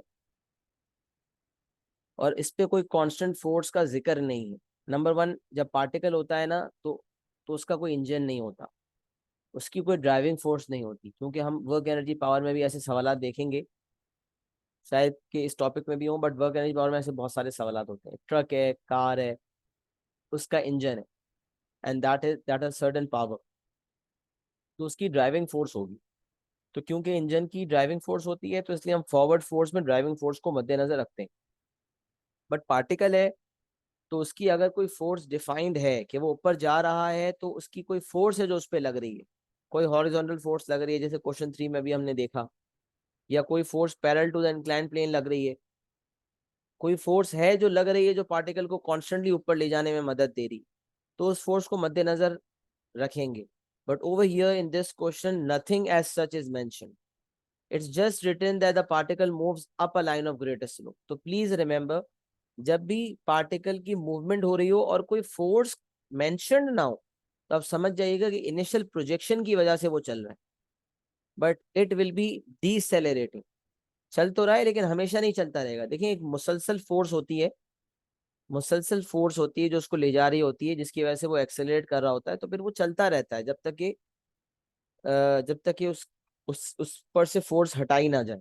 बट अगर इस वक्त particle line of greater slope पे ऊपर की तरफ मूव कर रहा है, जबकि mg sin थीटा की फोर्स उसको नीचे की तरफ खींच रही है, वो पर उसके खींचने की वजह से भी वो नीचे नहीं जा पा रहा, नीचे नहीं जा रहा ऊपर जा रहा है, इसका मतलब वो डीसेलेरेट होगा और मैक्सिमम पॉइंट पे जाएगा और वेलोसिटी उसकी 0 हो जाएगी। तो अब सवाल ये पैदा होता है कि जब पार्टिकल ऊपर जाएगा तो ऊपर की तरफ क्या फोर्स होगी, तो जबकि कोई फोर्स मेंशन ना हो तो आप समझ जाएंगे ऊपर की तरफ 0 न्यूटन की फोर्स है। तो इसलिए मैं देखें डायग्राम पे लिखा हुआ भी है कि कि पार्टिकल जा तो आगे की तरफ रहा है बट फोर्स 0 न्यूटन है, क्योंकि कोई फोर्स का जिक्र नहीं किया गया सवाल में। तो सर फिर कैसे ऊपर जा रहा है? भाई बस इनिशियली प्रोजेक्शन दी हुई थी, इनिशियली किसी ने धक्का मारा था, उसकी वजह से ऊपर जा रहा है, बट अब ये हमेशा ऊपर नहीं जाता रहेगा, लेकिन अभी इस वक्त करंट फोर्स ऊपर की तरफ 0 है, बस याद ये रखना है। क्वेश्चन 1 जो हमने किया था वो भी इंक्लाइन प्लेन का था, उसके अंदर भी हमने इस तरह की बात आई गेस कंसिडर की थी कि फोर्स कोई मेंशन नहीं है तो 0 न्यूटन, तो ऊपर की तरफ 0 न्यूटन की फोर्स हो गई। अच्छा, पीछे की तरफ mg sin अल्फा तो होता ही होता है, और यहाँ पर क्योंकि रफ लिखा हुआ है लिहाजा फ्रिक्शन भी होगी। अब सवाल ये पैदा होता है फ्रिक्शन कहाँ होती है? तो फ्रिक्शन का तो काम ही रेजिस्ट करना होता है। Friction resist motion, opposes motion and acts in opposite direction to the motion or likely motion of the body। जिस नोट्स के अंदर फोर्सेस, पहला टॉपिक था फोर्सेस इन इक्विलिब्रियम, उसमें नोट्स में लिखा हुआ है friction opposes motion and acts in opposite direction to the motion or likely motion of the body। मतलब जिस डायरेक्शन में ऑब्जेक्ट मूव कर रहा है या मूव करने वाला है, अबाउट टू मूव अप है, तो friction will act down. Move कर रहा है या मूव करने वाला है जिस डायरेक्शन में, उससे ऑपोजिट डायरेक्शन में फ्रिक्शन एक्ट करती है। तो इस वक्त particle is moving up a line of gravity, क्योंकि मूविंग अप है लिहाजा friction will act down the inclined plane. होगी तो parallel to the inclined plane, but upwards होगी या डाउनवर्ड्स होगी ये नहीं पता था, मतलब ये डिसाइड करना होता है, तो यहाँ पर ये पता थी बात कि वो नीचे की तरफ है। अब क्योंकि मुझसे डिसेलरेशन पूछी गई है लिहाजा मैं net force equals to M का इस्तेमाल करूंगा। तो 0 minus friction minus mg sin alpha equals to ma। 0 minus 0.4, अच्छा मुझे दिया हुआ क्या क्या है, तो 0 माइनस फ्रिक्शन, फ्रिक्शन दी हुई है 0.4, और mg वेट मुझे यहाँ पर बता दिया था, नहीं बल्कि मैंने निकाल लिया था मास 0.125, तो mg हो जाएगा 1.25 एंड साइन अल्फा की वैल्यू यहाँ पर दी हुई थी 0.28। तो 0 minus friction minus mg sine alpha equals to ma। Net force equals to ma किया। अच्छा इसमें याद रखें, कुछ बच्चे डायरेक्ट डिसेलरेशन निकालने की कोशिश करते हैं, हमेशा याद रखें, वेरी वेरी इंपॉर्टेंट बात है, क्योंकि हम पेपर चेक कर रहे होते हैं, टेस्ट पेपर भी बाजों का, तो उसमें हम देखते हैं, आइडेंटिफाई करते हैं कि बच्चा जो है वो ये चीज़ भूल जाता है, और वो क्या करता है, वो डायरेक्ट एक्सेलरेशन ही लिखता है, सॉरी डायरेक्ट डिसेलरेशन ही लिखता है +6, बल्कि a इक्वल टू +6 कर देता है और कहता है ये डिसेलरेशन। नहीं, ऐसा नहीं करें। इक्वेशन ऑफ मोशन हो या फिर सेकंड लॉ ऑफ मोशन हो, न्यूटन का सेकंड लॉ ऑफ मोशन हो, net force equals to ma हो, या इक्वेशन ऑफ मोशन हो, दोनों में जो एक्सेलरेशन यूज करते हैं वो a होती है, वो d नहीं होती, वो डिसेलरेशन नहीं होती। तो हमेशा एक्सेलरेशन निकलती है, उसकी बेसिस पर डिसेलरेशन डिसाइड होती है। तो एक्सेलरेशन क्योंकि -6 है, इसका मतलब डिसेलरेशन +6 है। डिसेलरेशन एक नेगेटिव टर्म है, तो डिसेलरेशन अगर आपने लिख दिया तो अब आप -6 लिखेंगे तो यू विल लूज मार्क्स। तो एक तो डायरेक्टली डिसेलरेशन निकालने की कोशिश मत करें, क्योंकि उसने लिखा हुआ है फाइंड द डिसेलरेशन, तो इसका मतलब नेगेटिव एक्सेलरेशन आएगी और फिर आप डिसेलरेशन देंगे। नेगेटिव एक्सेलरेशन आपकी -6 आई, net force equals to ma से, फिर आपने डिसेलरेशन दे दी 6। ये आपका पार्ट 2 हो गया। फिर वो कह रहा है the particle comes to rest. देखें आज तो मैं बहुत सारे सवाल करवा रहा हूँ ना, लेकिन आप लोग नेक्स्ट क्लास में बहुत सारे सवाल करके लाएंगे फिर मुझसे पूछेंगे आपके चैलेंजेस क्या है, क्योंकि इसमें बहुत सारे सवाल आते हैं। जब तक आप खुद नहीं करेंगे पता नहीं चलेगा कहाँ वीकनेस है, सही है। अच्छा, the particle comes to rest on reaching the point x। अब आप सोचें जब पार्टिकल ऊपर जा रहा है, लेकिन क्योंकि वो उसके ऊपर कोई फॉरवर्ड फोर्स नहीं है और वो मुसलसल डीसेलरेट हो रहा है, और डीसेलरेशन 6 मीटर पर सेकंड स्क्वायर है, तो कब तक चलेगा? आखिर को रेस्ट पे आएगा और रुकेगा, लेकिन रेस्ट पे आने के बाद फाइनल वेलोसिटी इसकी यहाँ पर 0 हो गई x पे, तो लिखा हुआ है the particle comes to rest on reaching the point x, तो फाइनल वेलोसिटी 0 हो गई। अब वो पूछ रहा है determine whether the particle remains at x और whether it starts to move down the plane. अभी कैसे देखा जाएगा कि पार्टिकल जो है वो रेस्ट पे रहेगा या वो डाउन द प्लेन जाएगा, ये मुझे बताएं। क्या वो एक्स पे स्टिल रह जाएगा, क्या वो रेस्ट पे आ जाएगा और वो रुका रहेगा, या वो डाउन द प्लेन जाएगा? हाउ, आंसर तो देखें यहाँ पर मौजूद है, बट आप मुझे वजह बताएं कि क्या होगा, किस तरह से डिसीजन होगा इस चीज़ का। चलिए बहुत सारी चीज़ यहाँ पर लिखी हुई भी मैं आपको बता देता हूँ। जैसे ही पार्टिकल पॉइंट एक्स पे पहुंचेगा तो अब वो रुक गया, अब रुकने के बाद कोई फोर्स तो उसके ऊपर है नहीं, तब दो फोर्सेस अभी भी मौजूद हैं। एक है mg sin अल्फा जो अभी भी उसको नीचे ले जाने की कोशिश करेगी, लेकिन अब क्योंकि एम जी साइन अल्फा नीचे ले जाने की कोशिश करी तो फ्रिक्शन जो है वो रेजिस्ट करेगी और फ्रिक्शन का डायरेक्शन अपवर्ड्स हो जाएगा। पहले पार्टिकल बाकायदा ऊपर जा रहा था तो फ्रिक्शन नीचे की तरफ थी, लेकिन अब क्योंकि जब पार्टिकल यहाँ पहुंच चुका है अब उसको एम जी साइन अल्फा नीचे ले जाने की कोशिश कर रही है, तो अब एम जी साइन अल्फा जब नीचे ले जाने की कोशिश में होगी तो फ्रिक्शन का तो काम रुकावट क्रिएट करना है, तो फ्रिक्शन ऊपर की तरफ हो जाएगी और ये एम जी साइन अल्फा होगा। अब अगर M G sine alpha friction से ज्यादा है तो ball will start moving down और वो एक्सेलरेट करेगी। बट अगर फ्रिक्शन ज्यादा है एम जी साइन अल्फा से तो पार्टिकल रुका रहेगा। अच्छा, कुछ बच्चे कहते हैं सर मिसाल है ये 10 न्यूटन है और ये 12 न्यूटन, तो सर फिर तो ऑब्जेक्ट ऊपर जाना नहीं शुरू हो जाएगा। कुछ बच्चे बाकायदा ये सवाल करते हैं सर अगर फ्रिक्शन 12 न्यूटन है और ये 10 न्यूटन है मिसाल है तो ऑब्जेक्ट पार्टिकल तो ऊपर जाना शुरू हो जाएगा। बेटा पार्टिकल ऊपर जाना शुरू नहीं होगा, because friction is not a pulling force, it is not a pulling force. Friction drag नहीं करती, पुल नहीं करती, it is a resisting force. Sir ये ज्यादा है तो फिर इसका क्या मतलब? इसका मतलब ये है कि फ्रिक्शन की मैक्सिमम कैपेसिटी तो 12 न्यूटन है, बट क्योंकि M G sine alpha 10 Newton है तो फ्रिक्शन कहेगा मैं अपनी पूरी ताकत को इस्तेमाल नहीं करूंगा, मैं उतना ही इस्तेमाल करूंगा जितनी जरूरत है। तो friction will be restricted in that case. Limiting friction जो है वो अगर 12 न्यूटन है तो friction less than mu R act करेगी। उस केस में म्यू आर मैक्सिमम फ्रिक्शन को कहते हैं, लिमिटिंग फ्रिक्शन। ये टॉपिक 1 में समझाया था। तो म्यू आर की वैल्यू अगर 12 है तो जो फ्रिक्शन एक्ट करेगी वो 10 न्यूटन एक्ट करेगी, तो 10 जो है वो लेस देन 12 हो जाएगा, मतलब फ्रिक्शन जो एक्ट हो रही होगी वो म्यू आर से लेस होगी। इसको कहते हैं friction is restricted to the amount of force apply. तो याद रखें फ्रिक्शन के डायरेक्शन में मूवमेंट कभी नहीं होती, फ्रिक्शन सिर्फ रुकावट क्रिएट करता है। तो मैंने ये बताया था कि ये बात लिखी हुई है मैंने कि अगर फोर्स ग्रेटर देन फ्रिक्शन होता है तो ऑब्जेक्ट मूव करता है, तो अगर M G sine alpha friction से ज्यादा होता तो मूवमेंट होती, और अगर जो फोर्स है एम जी साइन अल्फा की वो less than equal to friction है तो रेस्ट होगा। मतलब फोर्स जो एम जी साइन अल्फा वाली फोर्स इस वक्त है वो फ्रिक्शन के बराबर है या फ्रिक्शन से कम है, दोनों सूरतों में रेस्ट मेंटेन होगा। अब यहाँ पर अगर हम देखते हैं एम जी साइन अल्फा निकालते हैं तो एम जी साइन अल्फा में एम जी कितना है भाई 0.125 इंटू 10 इज 1.25, 1.25 इंटू 0.28, ये 0.35 बनेगा। एम जी साइन अल्फा बन रहा है 0.35। अच्छा, फ्रिक्शन आपने ऊपर कहीं निकाली हुई नहीं बल्कि फ्रिक्शन तो दी हुई कि इस सरफेस की मैक्सिमम फ्रिक्शन 0.4 न्यूटन है, क्योंकि जब पार्टिकल ऊपर जा रहा था तो फ्रिक्शन तो अपनी पूरी कुवत पे काम कर रहा है। पार्टिकल तो ऊपर मूव कर रहा था ना पहले, तो पार्टिकल मूव कर रहा था तो फ्रिक्शन अपनी पूरी कुवत पे काम कर रहा था और फ्रिक्शन 0.4 न्यूटन था। अच्छा सवाल, सर फ्रिक्शन सेम कैसे रहेगी ये भी जरा बताएं। लेकिन ये बात हमेशा याद रखें कि एक मैंने पहले भी बताया था फोर्सेस में कि म्यू सेम रहता है, कोएफिशिएंट ऑफ फ्रिक्शन। तो अगर F equals to mu R है और अगर म्यू तो सेम ही रहना है, दो सरफेसेस जो कांटेक्ट में है उसमें पर्टिकुलर सवाल में म्यू सेम रहता है। अब अगर आर बदलेगा तो एफ बदलेगा, आर नहीं बदलेगा तो एफ भी नहीं बदलेगा। अब यहाँ आप देखेंगे जो perpendicular to the inclined plane forces है वो अभी भी आर और एम जी कॉस अल्फा की है और R R M G cos alpha के बराबर है। आर में कोई चेंज नहीं है, आर सेम रहता है और म्यू तो रहता ही सेम है। तो म्यू को जब आर से मल्टीप्लाई करेंगे तो एफ में कैसे तब्दीली आएगी? एफ भी सेम रहेगा। तो याद रखें म्यू तो सेम रहता है, अगर एफ और आर बदलेंगे तो दोनों बदलेंगे, नहीं बदलेगा तो कोई भी नहीं बदलेगा। ऐसा नहीं हो सकता कि आर बदले एफ ना बदले, वरना तो म्यू बदल जाएगा। तो म्यू को सेम रखने का फिनोमेना ये है कि एफ और आर दोनों सेम रहे या बदले तो दोनों बदले। तो अगर आर बदलेगा तो एफ बदलेगा, क्योंकि सवाल में आर नहीं बदला तो एफ भी नहीं बदला, लिहाजा एफ 0.4 था, अभी भी 0.4 ही रहेगा। देखिए एम जी साइन अल्फा कम हो गया, फ्रिक्शन ज्यादा है। इसका फ्रिक्शन ज्यादा है तो इसका मतलब फ्रिक्शन कहेगा मैं सिर्फ 0.35 ही एक्ट करूंगा, ज्यादा एक्ट करने की मुझे जरूरत नहीं।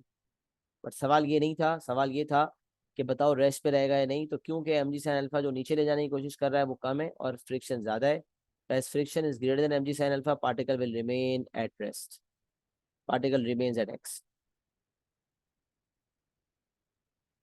सही है, तो ये पार्ट 3 का आंसर भी हो गया। क्वेश्चन 4 मैंने मुकम्मल डिस्कस कर लिया जनाब, बात समझ आ रही है?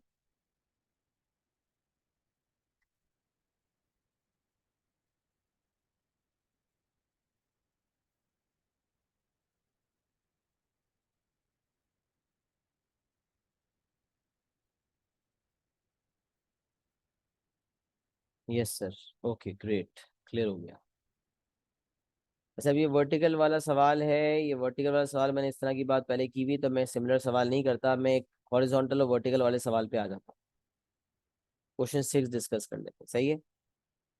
तो क्वेश्चन 6 देखते हैं, 7 और 4 11 नंबर का सवाल है, एक अच्छा बड़ा सवाल देख लें। बस ये लास्ट सवाल देख रहे हैं, बड़ा सवाल, उसके बाद क्लास खत्म कर देंगे सही है? तो क्वेश्चन नंबर 2 3 4 मैंने करवाए थे, 5 क्योंकि वर्टिकल मोशन वाला ही था, उसको मैंने अभी स्किप किया, आप लोग खुद से ट्राई कीजिएगा। क्वेश्चन 6 हम करते हैं हॉरिजॉन्टल वर्टिकल वाला, 11 नंबर का सवाल।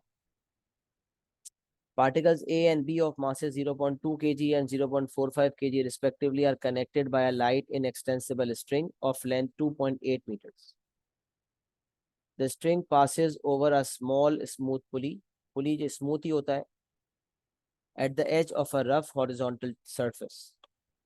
ये सरफेस रफ है, इसका मतलब ये सरफेस रफ है, इसका मतलब इसमें फ्रिक्शन होगी। Rough horizontal surface which is 2 meters above the floor. Particle A is held in contact with the surface at a distance of 2.1 meter from the pulley. देख सकते हैं आप। And particle B hangs freely. अच्छा, particle A अगर move करेगा तो horizontally move करेगा और वो यकीनन राइट ही जाएगा, और पार्टिकल बी जो है वो नीचे जाएगा। ऐसा नहीं हो सकता पार्टिकल बी ऊपर जाए और ए लेफ्ट जाए, नहीं हो सकता। मूवमेंट होगी तो particle B will move down and particle A will move right. तो particle A is held in contact with the surface at a distance of 2.1 metre from the pulley and particle B hangs freely. The coefficient of friction between A and the surface is 0.3. यहाँ coefficient of friction तो दिया हुआ, that is 0.3. Particle A is released and the system begins to move. Particle A is released का मतलब इसको छोड़ दिया। पहले तो लिखा हुआ था ना particle A is held in contact with the surface, इसको रोका हुआ था। अब पार्टिकल A को छोड़ दिया and the system begins to move. Movement होगी तो B नीचे जाएगा और A राइट जाएगा। पार्ट 1 में कह रहा है फाइंड द एक्सेलरेशन, ये मैंने केस 2 आपको जो समझाया था ये वही वाला है। Find the acceleration of the particles and show that the speed of B immediately before it hits the floor is 3.95. Correct to 3 significant figures. जनाब क्या करेंगे हम? सबसे पहला काम ये किया करें कि डायग्राम को फोर्सेस से भर दिया करें और उसके बाद जो है वो फिर शुरुआत किया करें। तो मुझे बताएं, कोई माइक पे बताना चाहेगा क्या क्या करेंगे?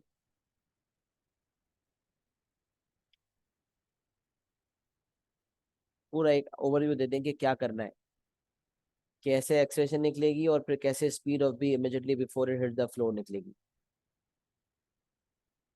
कोई एक डिस्कशन कर लेंगे तो फिर मैं उसको एक्सप्लेन कर दूंगा इंशाल्लाह।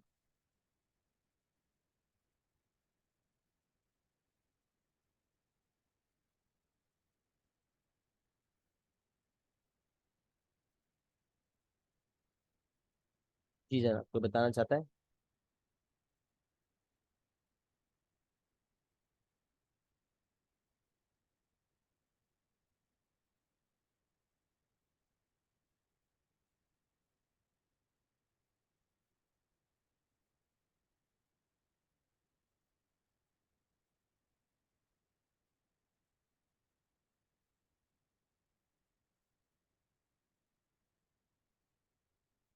जी जी, मैंने सवाल पूछा है, मैंने कहा पार्ट नंबर 1 में क्या मेथडोलॉजी फॉलो करेंगे, किस तरह से पार्ट नंबर 1 डील होगा। Find the acceleration of the particles and show the speed of B immediately before it. हाँ उबैद, कुछ जहन में आ रहा है? सर कुछ है जहन में but I am not sure कि सही है। सही है, बताओ। सर पहले मेरे ख्याल से हम लोग F is equals to F R friction is equals to mu R करके फ्रिक्शन फाइंड करेंगे जो ए के बीच में ये, और मतलब वो उसके सही रास्ते है, में। ओके। एफ इक्वल्स फिर टू म्यू आर हम से फ्रिक्शन निकालेंगे तो म्यू तो हमें पता है, आर क्या होगा? आर होगा सर 0.2 टाइम्स 10। सही, ऊपर की तरफ आर है, नीचे की तरफ जो है वो मास वेट है, और वेट जो है 0.2 टाइम्स 10 है, तो आर जो है वो 2 के बराबर हो जाएगा। F equals to mu R से फ्रिक्शन आ जाएगी। फ्रिक्शन का डायरेक्शन क्या होगा? फ्रिक्शन का डायरेक्शन लेफ्ट साइड पे होगा। सही है, फ्रिक्शन लेफ्ट होगी, जबरदस्त, सही है। फिर फिर हम लोग उसकी इक्वेशन बना लेंगे, T T minus F is equals to M A. Very good, सही है। तो क्योंकि net force equals to M से एक इक्वेशन यहाँ से बन जाएगा, सही है, जबरदस्त। तो मेरे ख्याल से बनेगी इक्वेशन एफ अभी हम लोग ने फाइंड आउट करना है। एक्सेलरेशन दी हुई है, चलो नहीं दी हुई ना? ये यहाँ से एफ निकाल लेंगे, टी हमें पता नहीं है, मास पता चल जाएगा, पता ही है 0.2, और एक्सेलेरेशन तो अननोन है, तो टी और ए अननोन होंगे, एक इक्वेशन बन जाएगी। सही है। अच्छा, फिर ठीक दूसरी है। इक्वेशन बनवाओ। दूसरी इक्वेशन हम फिर बी की होगी, उसके अंदर तो कोई फ्रिक्शन नहीं है, हम्म। और उसका मास होगा 0.45। ओके, वेट हो जाएगा 4.5। और एक्सेलरेशन होगी 10। नहीं, पुली के अंदर एक्सीडेंट 10 नहीं होती, कोई स्ट्रिंग कट थोड़ी गई है जो ओ फ्रिक्शन हाँ हाँ, एक्सीडेंट 10 एक होगी। सेकेंड। हाँ, एक्सेलरेशन तो हमें वो कर लेंगे ना। निकालनी है सर ना। साइमल्टेनियस साइमल्टेनियस जी होगा तो जी जी जी। ज़ीरो। तो उसकी इक्वेशन बन जाएगी ऊपर की कि तरफ टेंशन है। इसका टेंशन है, और फिर एफ फाइंड आउट कर लेंगे 4.5 टाइम्स 10। हाँ तो अपना 0.45 टाइम्स 10 हाँ तो 4.5 minus tension equal two point mass four times five acceleration. यहाँ और से फिर दूसरा इक्वेशन आ साइमल्टेनियस जाएगा, सॉल्व कर सॉल्व लेंगे। करके हमारे पास ए आ जाएगा। सही है। अच्छा, अगर मैं सिस्टम इक्वेशन बनवाता, उबैद सिस्टम इक्वेशन बनाता, तो सिस्टम इक्वेशन क्या बना? सिस्टम इक्वेशन में हम टेंशन नहीं लेते, और सिस्टम इक्वेशन से डायरेक्ट एक्सेलेरेशन आती है, तो सिस्टम इक्वेशन क्या बनती? जिसमें पूरा सिस्टम एक साथ कंसिडर होता है। तो मैंने डिस्कशन की भी इसीलिए पूछ रहा सर एक सेकेंड, इसका मुझे इतना अम, हूँ। सिस्टम इक्वेशन का तरीका ये होता है कि आप बी को देखें, वेट ऑफ बी है, टेंशन ना यहाँ वाली टेंशन लेंगे ना यहाँ वाली टेंशन लेंगे, टेंशन को छोड़ दें, और ए के पीछे की तरफ जो फोर्सेज होंगी ना, वो बी के लिए रुकावट बनेगी ना, तो वो फोर्स क्या है जो ए के ऊपर है? वो फ्रिक्शन है। हम कहेंगे weight of B minus friction equals to M A, और ये जो मास होगा ना, ये दोनों पार्टिकल्स का कंबाइंड मास होगा। सही है। तो जिस डायरेक्शन में मूवमेंट होती है वो एक फोर्स होती है, और जो ओपोजिंग फोर्स होती है जो कि दूसरे ऑब्जेक्ट पे ओपोजिंग फोर्स है, बट वो पूरे सिस्टम की ओपोजिंग फोर्स मानी जाती है। तो weight of B minus friction. अच्छा, अगर लेट्स सपोज कोई पार्टिकल इंक्लाइन प्लेन पे होता, अगर एक पार्टिकल मिसाल है इंक्लाइन प्लेन पे है, इस तरह का मामला, तो अगर मिसाल है मूवमेंट नीचे की तरफ हो रही है, तो वो वेट माना जाएगा, और इसकी इसके ऊपर जो फ्रिक्शन है और जो इसकी एम जी साइन थीटा है, ये दोनों जो है माइनस होंगे इस वेट से, तब जाके net force equal to M A लगेगा। जितनी भी फोर्सेस जो पार्टिकल ए, मिसाल ये particle A, particle B, particle A को जो अपोज कर रही है, वो पार्टिकल सिस्टम इक्वेशन में, जब पार्टिकल बी को हम का वेट पॉजिटिव में लेंगे, तो माइनस में हम ये दो फोर्सेस को ले रहे होंगे। सही है। सही है, ये बात समझ में आ गई। अच्छा, इसके अलावा उबैद फिर हमें एक और चीज पूछी है, show that the speed of B immediately before it hits the floor is 3.95। ये कोई और बता दे, इसे आप बताना चाहते हो? ये speed of B immediately before it hits the floor कैसे निकालेंगे?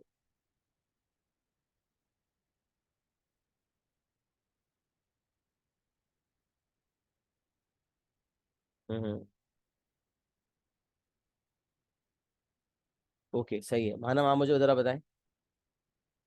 सही, कॉल आ गई, कोई मसला नहीं, चलें, सही है, देख लेता हूँ। मानव आप बता सकती हैं, how will you find the speed of B immediately before it hits the floor?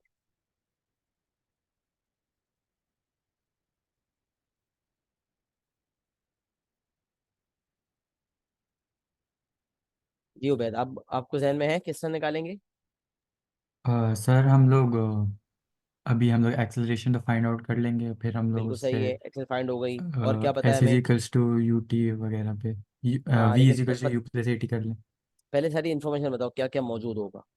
Acceleration हमारे फाइंड कर पास लेंगे। एक्सेलरेशन होगी, हम्म। और हमारे पास और क्या है? हमारे पास एस है, डिस्टेंस, अच्छा, इनिशियल भी, इनिशियल कितनी है? Initial zero. जी, ये जरूर लिया करो। अच्छा, डिस्टेंस है, डिस्टेंस कितनी है? 2। नहीं। नहीं नहीं, हाँ, 2 तो नहीं होगी, 2 तो बिल्कुल टू तो वो नहीं है, फुल फुल है हाँ। बी, लिखी है। हाँ, ये कैसे निकालेंगे डिस्टेंस? स्ट्रिंग की लेंथ 2.8 है, और ओके। ऊपर वाली पार्ट की 2.1 है, हम्म। तो वी कैन सब्ट्रैक्ट करके हम लोग फाइंड आउट कर सकते हैं ना। हाँ तो करो जरा बताओ। अ, एक सेकंड।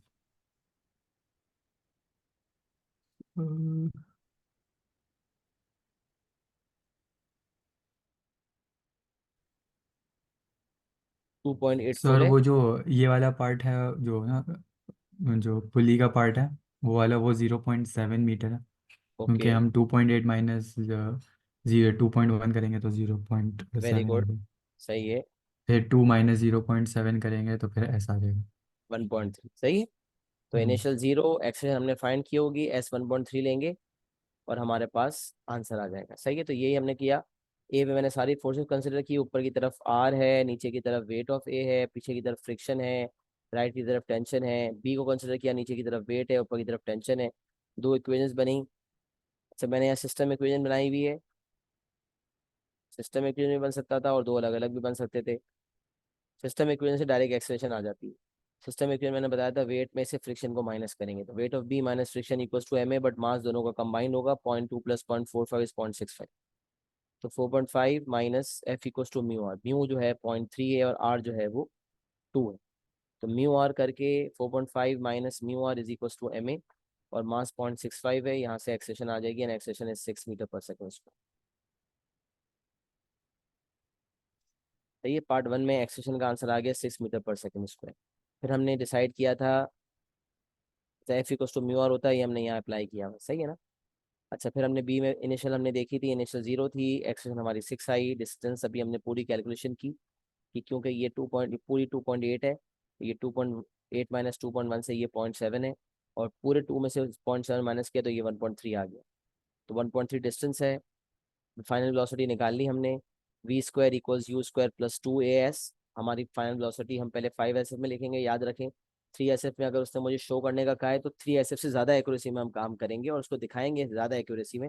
फिर राउंड ऑफ करके बताएंगे कि देखो क्योंकि तुमने 3SF में मांगा है तो हम 3SF में दे रहे हैं, बट मेरा आंसर वैसे ज़्यादा आ रहा है। और वैसे भी अगर हमें इस पार्ट को, इस स्पीड को अगर अगले पार्ट में यूटिलाइज करना है, जो कि यूजुअली होता है कि हम इस्तेमाल करते हैं जब वो कोई चीज़ शो करवाता है, तो वो इसीलिए शो करवाता है कि अगर कोई बंदा पार्ट वन में शो नहीं भी कर पाता तो अगले पार्ट में उसको यूटिलाइज तो करेगा।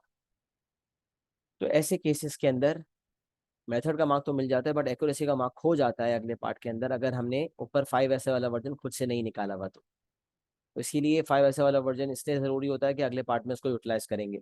तो मेरा 5 ऐसे वर्जन आया 3.9497, राउंड ऑफ करके 3.95 मीटर पर सेकेंड। सही है जी। अब ये आपका पार्ट नंबर 1 मुकम्मल हो गया। पार्ट 2 पे थॉट प्रोसेस आ जाते हैं। Given that B remains on the floor, find the speed with which A reaches the pulley. अब बी जो है वो नीचे आते आते बी जमीन पे हिट कर गया। बी जमीन पे हिट कर गया और ए की डिस्टेंस पुली से 2.1 मीटर्स थी और बी की जमीन से 1.3 मीटर थी। मतलब बी जब 1.3 मीटर्स ट्रैवल करके ग्राउंड तक आया तो ए ने भी उस वक्त तक 1.3 मीटर्स ट्रैवल किए होंगे। ये इंपॉर्टेंट बात है। तो इसका मतलब ए को अब मजीद पुली तक पहुंचने में कितनी डिस्टेंस कवर करनी है ये देखा करें। पुली मोशन में जितनी डिस्टेंस एक ऑब्जेक्ट कवर करता है उतनी ही स्पीड दूसरा ऑब्जेक्ट कवर, उतनी ही डिस्टेंस दूसरा ऑब्जेक्ट कवर करता है। दोनों की इनिशियल सेम होती है, दोनों की एक्सेशन सेम होती है, दोनों की फाइनल सेम होती है, और दोनों की डिस्टेंस कवर्ड भी सेम होती है। सारे मामला दोनों के बराबर होते हैं। तो बी ने जमीन तक क्योंकि 1.3 मीटर्स ट्रैवल किए हैं तो ए भी 1.3 मीटर्स ही ट्रैवल करेगा। तब ए, उसने कहा था find the speed with which A reaches the पुली, तो पहले तो ये पता होना चाहिए कि जो है वो ए की कितनी डिस्टेंस बाकी रह गई। तो क्योंकि ये 1.3 ए कवर कर चुका होगा तो 2.1 में से 1.3 माइनस कर देंगे तो ये बन जाएगा 0.8 मीटर्स। 0.8 मीटर्स की डिस्टेंस बाकी है। तो समझ लें इस वक्त अगले पार्ट में ए यहाँ मौजूद होगा और यहाँ से लेकर यहाँ तक जो डिस्टेंस बाकी रह जाएगी ये है 0.8 मीटर्स। अच्छा, अब ए की इनिशियल मुझे पता होनी चाहिए। याद रखें, ए से ए प्राइम का जो मोशन था और बी का जो बी प्राइम तक मोशन था, ये मोशन बिल्कुल सेम मोशन था। मतलब दोनों ने सेम डिस्टेंस कवर की, दोनों जीरो से स्टार्ट हुए, दोनों ने सेम एक्सेशन की। तो बी की जमीन पे पहुंचते हुए जो फाइनल वेलोसिटी होगी तो ए की फाइनल वेलोसिटी भी वही होगी। और फिर जब ए का सब्सिक्वेंट मोशन आएगा तो उसमें उसी को इनिशियल मान लिया जाएगा। तो याद रखें बी की जो स्पीड होगी ग्राउंड पे वही ए की स्पीड यहाँ पर होगी। तो अगर मैं ए से ए प्राइम तक वाला मोशन लेता हूँ तो ये इनिशियल तो ये फाइनल हो जाएगी। लेकिन अगर मैं ए प्राइम से ए डबल प्राइम तक का मोशन लेता हूँ पुली तक वाला तो फिर यही फाइनल को इनिशियल मान लिया जाएगा और फाइनल वेलोसिटी यहाँ वाली हो जाएगी जो कि मुझसे पूछी। तो इसका तरीका ये होता है कि जो पार्ट नंबर 1 में हमने बी की स्पीड निकाली थी ना immediately before it hits the floor, 1.3 meter travel करने के बाद जो बी की स्पीड थी वो बिफोर हिटिंग द फ्लोर थी। क्योंकि फ्लोर हिट करने के बाद तो लिखा हुआ है कि given that B remains on the floor, hit करने के बाद वो फ्लोर पे रह गया, तो इसका मतलब उस वक्त ए ने अपना सब्सिक्वेंट मोशन शुरू किया। अब यहाँ पर एक चीज ये होती है कि क्योंकि वर्टिकल मोशन में दोनों पार्टिकल्स जो हैं वो हवा में होते हैं, तो दोनों की एक्सेलरेशन, तो फ्री फॉल एक्सेलरेशन शुरू हो जाती है, मतलब एक पार्टिकल जमीन को हिट करता है तो दूसरे की फ्री फॉल की वजह से एक्सेलरेशन -10 हो जाती है। बट यहाँ पर एक्सेलरेशन -10 नहीं होगी, बल्कि एक्सेलरेशन निकालनी पड़ेगी। क्यों, वजह क्या है कि पार्टिकल टेबल में मूव कर रहा है, बट याद रखें जैसे ही एक पार्टिकल जमीन पे हिट करता है टेंशन का काम खत्म हो जाता है, स्ट्रिंग हो जाती है स्लैक, स्ट्रिंग टॉट नहीं रहती। लिहाजा जैसे ही बी जमीन पे हिट करेगा, ए जब यहाँ पहुंचा हुआ होगा तो अभी ये स्ट्रिंग ढीली पड़ जाएगी, ये स्लैक हो जाएगी, और स्लैक होने की वजह से इस स्ट्रिंग में टेंशन एक्ट नहीं करेगी, तो वो फॉरवर्ड फोर्स टेंशन वाली एक्ट करेगी नहीं, तो बैकवर्ड फोर्स होगी फ्रिक्शन की। तो मुझे एक और चीज जो निकालनी पड़ेगी वो इक्वेशन ऑफ मोशन से नहीं बल्कि net force equals to M A से निकलेगी, और वो होगी एक्सेलरेशन निकलेगी। कैसे निकलेगी, फॉरवर्ड फोर्स 0 हो गई, बैकवर्ड फोर्स फ्रिक्शन है, तो 0 - F equals to M A से मेरे पास एक्सेलरेशन आएगी। अब ए का जो सब्सिक्वेंट मोशन है उसमें ए की इनिशियल वही होगी, जो ए की इनिशियल जो है सब्सिक्वेंट मोशन में वो final of velocity of B होगी, जो हमने पार्ट नंबर 1 में निकाली थी 5SF में। उसके अलावा मुझे एक्सेलरेशन निकालनी पड़ेगी 0 - F equals to M A से, क्योंकि टेंशन खत्म हो चुकी है, फ्रिक्शन अपनी जगह बाकी है। -10 एक्सेलरेशन बिल्कुल भी नहीं होगी, क्योंकि वर्टिकली हैंग नहीं कर रहा पार्टिकल, इसलिए यहाँ फ्रिक्शन को इस्तेमाल करते हुए एक्सेलरेशन निकालनी होगी। तो इनिशियल पता चल गई, एक्सेलरेशन पता चल गई, डिस्टेंस हमें पता है 0.8 है, तो फाइनल वेलोसिटी आ जाएगी। यहाँ देखिए मैंने क्या किया, जो यहाँ पर हमारे पास फाइनल वेलोसिटी थी बी की, वही मेरी ए की इनिशियल बन गई 3.9497, 3.9497।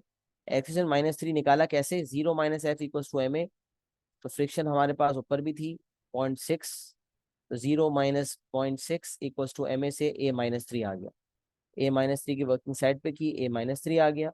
तो मतलब ऐसे केसेस में एक्सेलरेशन निकालनी पड़ती है। तो इनिशियल है, एक्सेलरेशन है, डिस्टेंस हमने 0.8 निकाली थी। कैसे निकाली थी भाई, ये 1.3 मीटर्स ट्रैवल किया था, 2.1 में से 1.3 ट्रैवल हो चुका है, 2.1 - 1.3 करेंगे तो 0.8 ट्रैवल करना बाकी है, पुली तक पहुंचने तक 0.8 मीटर्स ट्रैवल करना बाकी है। तो 0.8 ये हो गया, फाइनल वेलोसिटी आ जाएगी v² = u² + 2as। यहाँ से भी अगर आप देखें तो आपका ये एग्जैक्ट वैल्यू 15.6 होगी, तो खैर ले सकते हैं चाहे तो, बट अगर नहीं लेते तो 3.9497 का स्क्वायर भी करेंगे तो काम हो जाएगा। तो v² = u² + 2as से आपका v आ गया 3.2863, और राउंड ऑफ करके इट्स 3.29। ये आपका पार्ट 2 मुकम्मल हो गया। मुझे बताएं ये जो हमने क्वेश्चन किया है क्वेश्चन 6, क्या ये सबको क्लियर है? 11 नंबर का सवाल था, 7 और 4 11। तो भाई यहाँ पर इंक्लाइन प्लेन वाले सवालात भी हैं, और बड़े ज़बरदस्त मज़े मज़े के पार्ट्स आते हैं जिसके अंदर कॉन्सेप्चुअल अंडरस्टैंडिंग बहुत सॉलिड चाहिए होती है। तो अगर आप किसी पार्ट में, जब तक कि आप सवालात नहीं करेंगे, आप अपनी वीकनेसेस को आइडेंटिफाई नहीं कर पाएंगे। सही है, तो मैं चाहता हूँ कि आप लोग मैक्सिमम पॉसिबल सवालात करें, ताकि हम अगली कुछ क्लासेस जो हैं इसकी अंडरस्टैंडिंग भी दें, क्योंकि चीज़ें कनेक्शन में जाएंगी। वर्क एनर्जी पावर में जाएंगे तो फिर पुली वाले सवालात भी आएंगे, और वर्क एनर्जी पावर की कंसिडरेशन भी आएगी। मैकेनिक्स में बहुत ज़्यादा चीज़ें इंटरलिंक्ड है। जब तक कि आप पुरानी नॉलेज को अच्छी तरह सॉलिडिफाई नहीं करेंगे तो आगे आपको प्रॉब्लम्स होंगी। तो इसलिए फोर्सेस जिसको नहीं आता, काइनेमेटिक्स नहीं आता, तो वो न्यूटन लॉ में भी फंस रहा होगा। इसीलिए मैं आपको एम्फेसाइज कर करके सवालात करने की तलकीन फरमाता हूँ कि आप फॉलो करें इंस्ट्रक्शंस को। बहरहाल क्वेश्चन 6 सबको क्लियर हो गया है बेटा? एक्नॉलेजमेंट दे दें।